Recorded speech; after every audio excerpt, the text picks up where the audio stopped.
We designed and engineered our Girlfriend Menstrual Cup from scratch to suit Asian bodies, beginners, and also people who are always on the go.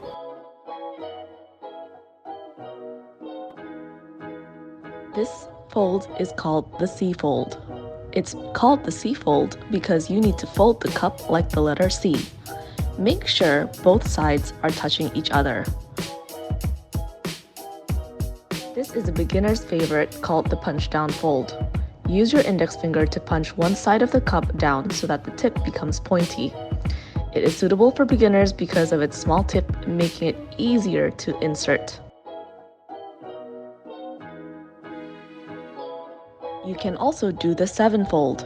First, squeeze the cup and fold one side over to the other.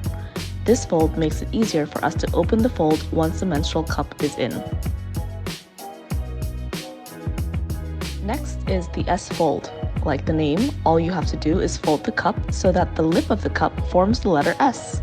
This method is rarely used, but hey, maybe this one works for you. You can also try the triangle fold. It's similar to the 7 fold, but you need to make sure that the folds form a triangle.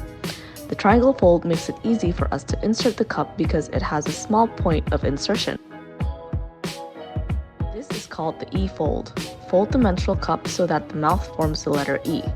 This fold is quite easy to do when you have a softer menstrual cup, which is usually made from medical grade silicone like the Filmore Girlfriend Menstrual Cup.